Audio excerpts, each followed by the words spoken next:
નમસ્કાર મિત્રો, હું ગોપાલ ઇટાલિયા. આજે 16મી જુલાઈ 2025નો દિવસ, ઐતિહાસિક દિવસ. આજે ગુજરાતની વિધાનસભાના સભ્ય તરીકે મારી શપથવિધિ હતી. ખૂબ મોટો ઉત્સવ હોય, ઐતિહાસિક દિવસ, ક્રાંતિનો દિવસ હોય એવા પ્રકારનો માહોલ હતો. આમ તો આ દિવસની ઉજવણી કરવી જોઈએ, પણ મારે તમને બધાને ખૂબ જ દુઃખ સાથે જણાવવું છે કે કેટલી બધી એક ઘટના, દુઃખની ઘટના બની છે. માત્ર એક ઘટના નહીં, અનેક એવી વસ્તુઓ બને છે. એ જોઈને મારા જેવા એક નાનકડા માણસનું દિલ દ્રવી ઉઠે છે. મને અંદરથી પીડા થાય છે, આઘાત લાગે છે અને એક વિવશતા, એક લાચારી અનુભવાય છે. આપણને એમ થાય છે કે આપણાથી કંઈ થઈ શકતું નથી. અને જ્યારે આપણા મનમાં એવું થાય કે મારાથી કંઈ નથી થતું, એ જે પીડા છે એ દુનિયાની સૌથી મોટી પીડા છે. પીડા શું છે દોસ્તો? કે સુરતની અંદર, કતારગામની અંદર 19 વર્ષની એક નિર્દોષ માસૂમ દીકરીએ પંખે લટકી જઈ અને આત્મહત્યા કરી લેવી પડી. એનું કારણ શું? નીલુ રબારી અને વિષ્ણુ રબારી નામના બે વ્યક્તિઓ છે. નીલુ છે એ છોકરો છે અને વિષ્ણુ રબારી એનો બાપ છે. આ બંને વ્યક્તિઓએ એક 19 વર્ષની એક દીકરીને બ્લેકમેલ કરી, એની પાસેથી પૈસા પડાવ્યા, એને ગાળો દીધી, એના પપ્પાને મારી નાખવાની ધમકી મારી, દીકરીને પ્રેમ જાળમાં ફસાવી અને કોઈ પણ રીતે બ્લેકમેલ કરી, અને એટલી હદે બ્લેકમેલ કરી કે એક નિર્દોષ માસૂમ નાનકડી એવી દીકરી જે છે એ જિંદગીની સામે ટકી ન શકી, હારી ગઈ અને આજે આપણી આ વચ્ચે દુનિયામાં નથી. મિત્રો, આજે મારા શપથ થયા એ ઘટના મારા જીવનની કેવડી મોટી ઘટના છે.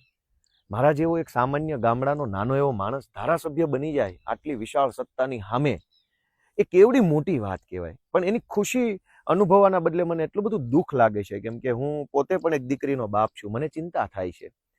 સ્વાભાવિક છે કે દીકરીની ઉંમર 16, 17, 18, 19, 20 વર્ષની કુમળી ઉંમર હોય, એની સમજણ કાચી હોય, શરીરમાં, મનમાં નવા નવા બદલાવો આવતા હોય, એટલે એ પોતાની અંદર એક પરિપક્વતા ન હોય, એ અત્યંત સ્વાભાવિક બાબત છે. એમાં કશું જ ખોટું નથી, એ કુદરતી બાબત છે. પરંતુ આવી કાચી ઉંમરનો, આવી કાચી સમજણનો ગેરલાભ લઈને અસામાજિક તત્વો, હલકી માનસિકતાના તત્વો શરૂઆતથી જ જિંદગી બરબાદ કરવાની કોશિશમાં લાગી જાય, એ કેટલો દુઃખનો વિષય છે. મારી પાસે ભૂતકાળમાં પણ અનેક એવા વિષયો આવ્યા છે જેમાં કાચી ઉંમરની, કુમળી વયની દીકરીઓને પ્રેમજાળમાં કે મિત્રતામાં કે બીજી ત્રીજી ઘટનાઓમાં ફસાવવામાં આવી હોય. પછી એનું બ્લેકમેલિંગ ચાલુ થાય, પછી એમાં બ્લેકમેલિંગ કરનારા અસામાજિક તત્વોના ભાઈબંધો ઇન્વોલ્વ થાય, એના કુટુંબના માણસો, એના બધું, પછી એક આખી જિંદગી બરબાદ થઈ જાય છે. આખા ગુજરાતની અનેક શાળાઓની બહાર, અનેક કોલેજોની બહાર, અનેક સરકારી બસ સ્ટેન્ડોમાં, રેલવે સ્ટેશનો ઉપર, અનેક જગ્યાએ, ખાસ કરીને મોટા સિટીમાં લફંગાઓ, લુખ્ખાઓ, હલકી માનસિકતા ધરાવતા તત્વો બારે માસ ફરતા હોય છે. આ લોકોની બધાને ખબર હોય છે, પોલીસને બધી જ ખબર હોય છે, લોકલ ડી સ્ટાફને, એલસીબીને, એસઓજીને, ક્રાઇમ બ્રાન્ચને બધી જ ખબર હોય છે. મેં પણ પોલીસમાં નોકરી કરી છે. એક પોલીસ સ્ટેશનના પોલીસવાળાને ખબર જ હોય છે કે આપણા પોલીસ સ્ટેશન વિસ્તારના કયા પાનના ગલ્લે, કયા કોમ્પ્લેક્સમાં, કયા પાર્કિંગમાં અસામાજિક તત્વો બારે માસ ગાડીઓ પર બેસી રહે છે, કયા લોકો ટોળા વળી અને છોકરીઓને ફસાવાનું કામ કરે છે. પોલીસને બધી જ ખબર હોય છે. સ્થાનિક રાજકારણીઓને બધી ખબર હોય છે. વોર્ડના હોદ્દેદારો હોય, કોઈ બીજા ત્રીજા મહત્વના હોદ્દેદારો, એને બધી ખબર હોય છે કે કઈ જગ્યાએ લુખ્ખાઓનું ટોળું બારે માસ બેસી રહે છે. ઘણી વખત દીકરીઓ ટ્યુશન ક્લાસમાં જતી હોય ત્યાં પાર્કિંગમાં બેસી રહે, ઘણી વખત કોઈ કોમ્પ્લેક્સ હોય એ કોમ્પ્લેક્સના પાર્કિંગમાં બેસી રહે, ઘણી વખત બેઝમેન્ટમાં બેસી રહે, ઘણી વખત કોઈ પાનના ગલ્લામાં બેસી રહે.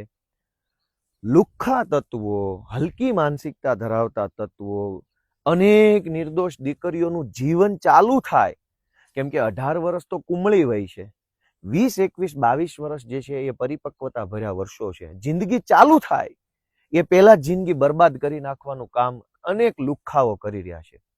મીણબત્તી યાત્રા કાઢવાથી આપણે ક્યારે પહોંચી શકીશું? દરેક ઘટના બને પછી આપણે યાત્રા કાઢીએ છીએ. એ આપણી મજબૂરી છે, આપણી લાચારી છે. પણ ગુજરાતની જનતાનો આત્મા ક્યારે જાગશે? નીલુ રબારી અને વિષ્ણુ રબારી નામના બે તત્વોએ એક નિર્દોષ 19 વર્ષની માસૂમ દીકરીનો જીવ લીધો, અને જીવ લીધા પછી પોલીસ પાસે એફઆઈઆર લખાવવા માટે આખી જ્ઞાતિએ ભેગું થવું પડે જ્ઞાતિના આગેવાનોએ આવવું પડે, પ્રેશર બનાવવું પડે, ત્યારે તો પોલીસ FIR લખે છે આત્મહત્યાના દુષ્પ્રેરણની. કઈ હદે સરકારી તંત્રનો, સરકારમાં બેઠેલા માણસનો અને સમાજના લોકોનો આત્મા કઈ હદે મરી ચૂક્યો છે, કલ્પના તો કરો. મેં આજે શપથ લીધા.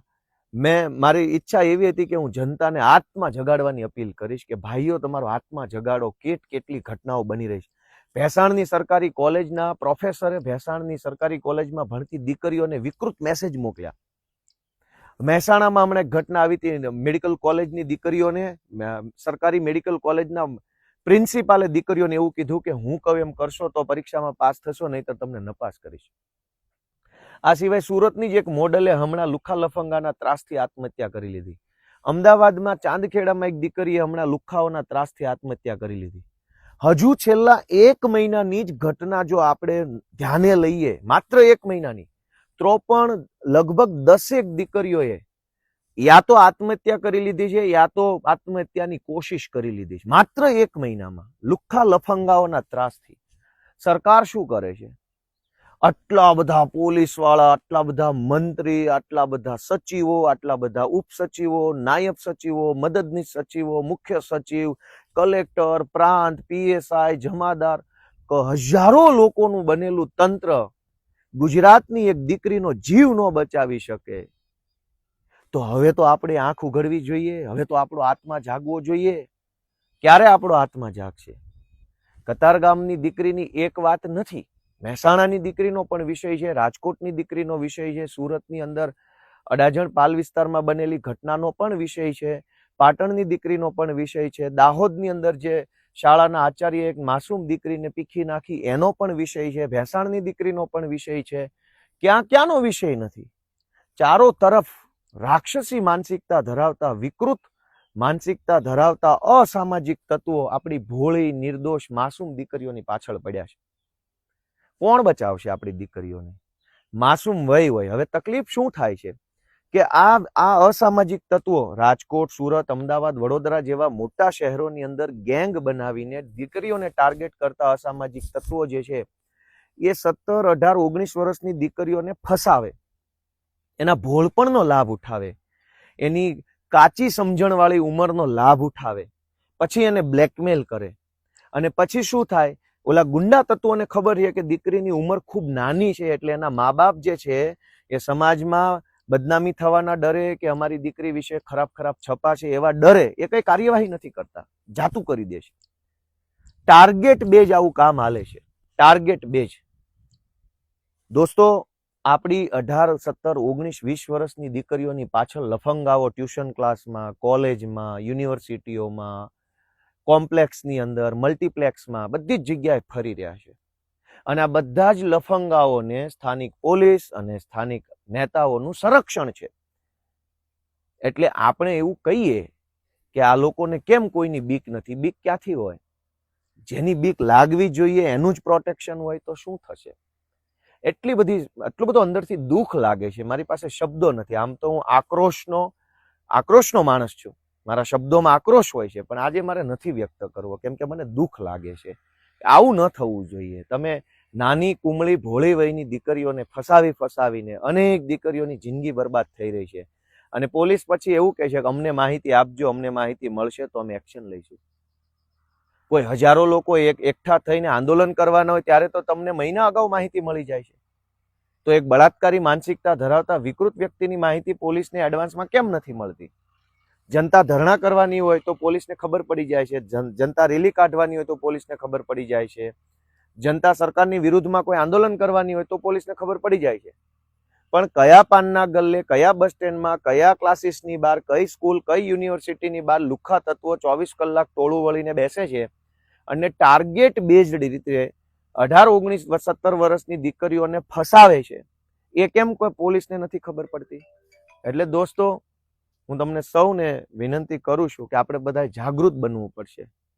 આપણે બધાએ આવા લુખ્ખા તત્વોની વિરુદ્ધ અવાજ ઉઠાવવો પડશે. આપણે બધાએ આપણો આત્મા જગાડવો પડશે.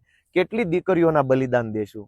ક્યાંક બ્રિજ તૂટે ને આપણા પરિવારનો ભોગ લેવાઈ જાય, ક્યાંક અગ્નિકાંડ થાય આપણા પરિવારનો ભોગ લેવાઈ જાય, ક્યાંક હરણીકાંડમાં બોટ ઊંધી પડે આપણા પરિવારનો ભોગ લેવાઈ જાય, ક્યાંક વ્યાજ માફિયાના કારણે લોકો ગળા ટૂંપો ખાઈ લે, આપણા જ પરિવારના સભ્યનો ભોગ લેવાઈ જાય, ક્યાંક જમીન માફિયાના કારણે આપણા પરિવારના સભ્યનો ભોગ લેવાઈ જાય, ક્યાંક આવા લુખ્ખા તત્વો આપણી દીકરીઓને બ્લેકમેલ કરે, એની કુમળી વયનો ફાયદો ઉઠાવે અને એને મરવા મજબૂર કરે, આપણા પરિવારનો ભોગ લેવાઈ જાય. અને આટલી ઘટના બન્યા પછી પણ આપણો આત્મા કેમ નથી જાગતો? આપણા આત્મા કેમ નથી જાગતો? શું તકલીફ છે? આપણે કેમ આ બધું જોઈ લઈએ છીએ? કેમ આપણે આ બધું સહન કરી લઈએ છીએ? આપણને કેમ તકલીફ નથી થતી? અંદરથી આપણને દુઃખ કેમ નથી લાગતું કે આ બધું ખોટું થઈ રહ્યું છે? મિત્રો, ગુજરાતની જનતાનો આત્મા જાગે એવો ગોપાલ ઇટાલિયા બે હાથ જોડીને સૌને વિનંતી કરે છે કે તમારો આત્મા જગાડો. હજુ કેટલા બલિદાન દેવા પડશે આપણી દીકરીઓએ અને દીકરાઓએ? ક્યારે આંખ ખુલશે આપણી? કેટલા લોકો મરે પછી આપણો આત્મા જાગશે? દોસ્તો, વિચારો, પોતાના મનને ઢંઢોળો કે આ ખોટું થઈ રહ્યું છે, આ ન થવું જોઈએ. મિત્રો, હું બધાને વિનંતી કરું છું, તમારો આત્મા જગાડો અને કતાર ગામની દીકરી સાથે નીલ રબારી અને વિષ્ણુ રબારી નામના જે અસામાજિક તત્વોએ જે એને મરવા માટે મજબૂર કરી છે, એ દીકરીને ન્યાય મળે એ માટે આજે રાત્રે જે આયોજન કરવામાં આવ્યું છે, એ આયોજનની અંદર હું આજે હાજરી આપવાનો છું. પીડિત પરિવારની સાથે રહીને એને જે મદદની જરૂર હોય એ માટે હું ગુજરાતના એક નાગરિક તરીકે, એક માણસ તરીકે, દીકરીના બાપ તરીકે હું ત્યાં હાજરી આપવાનો છું. કેમ કે દીકરીના બાપને વેદના માત્ર એક દીકરીનો બાપ જાણી શકે. મને અપાર પીડા છે, ખૂબ દુઃખ છે. મેં કીધું એમ હું આક્રોશનો માણસ છું, પણ આજે હું નથી બોલી શકતો એટલા બધા આક્રોશ સાથે, કેમ કે મને દુઃખ લાગે છે કે આપણી દીકરીઓ સાથે આ નીલ રબારી જેવા, વિષ્ણુ રબારી જેવા લુખ્ખા તત્વો આપણી દીકરીઓને ફસાવે. કહેવા જેવી મારી પાસે ઘણી માહિતી છે, પણ કેમેરામાં હું કહેવા નથી માંગતો. એટલી હદે વિકૃતિ થાય છે અને આને કોણ રોકશે? મિત્રો, હું બે હાથ જોડું છું, તમારા આત્માને જગાડો અને ગુજરાતને બચાવો મારા વાલા ભાઈઓ. જય કિસાન.